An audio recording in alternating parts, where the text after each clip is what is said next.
एखाद्या चळवळीचं नेतृत्व ज्यावेळी बिन शिकलेला बेअक्कल माणूस करतो ना, त्यावेळी अशा पद्धतीच्या मागण्या करतो. मनोज जरांगे यांची स्वतंत्र मराठा मंत्रालय, कुणबी मंत्रालय स्थापन करण्याची मागणी म्हणजे हास्यास्पद मागणी आहे. अरे महाराष्ट्र अस्तित्वात आला तेव्हापासून महाराष्ट्राच्या सातबाऱ्यावर तुमचं नाव तुम्ही कोरलं, अख्ख्या महाराष्ट्राच्या तुमची जहागिरी समजली.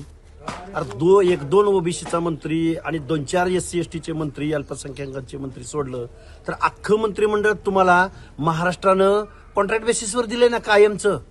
आणि तुम्हाला आत्ता काय स्वतंत्र मंत्रिमंडळ स्थापन करण्याची गरज वाटली? म्हणून मनोज जरांगेला ना अक्कल आहे, ना ज्ञान आहे, ना कुठल्या गोष्टीचं तारतम्य आहे. स्वतंत्र मराठा मंत्रिमंडळ, मग बाकीच्या जातींनी 450 जातींनी स्वतःच्या जातीची मंत्रिमंडळ स्थापन करा म्हणून मागणी करायची का?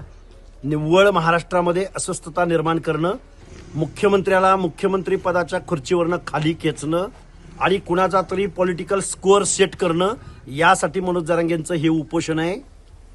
अरे प्रायव्हेटायझेशन केलंय सगळ्या लोकांचं आउटसोर्सिंगच्या माध्यमातून. आता शासनाकडे नोकऱ्या राहिल्या नाहीत.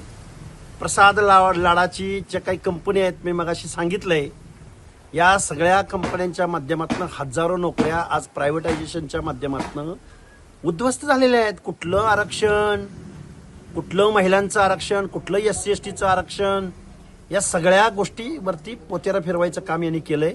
आणि म्हणे आमचं मंत्रिमंडळ वेगळं करा.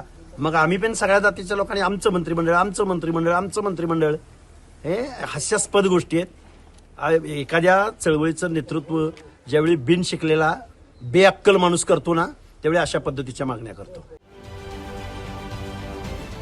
महाराष्ट्रातील सर्व बातम्यांचे विश्वासार्ह व्यासपीठ, सकाळच्या सर्व सोशल मीडिया प्लॅटफॉर्मला लाईक, फॉलो आणि सबस्क्राईब करा. तसंच सर्व नोटिफिकेशनसाठी बेल आयकॉन प्रेस करायला विसरू नका.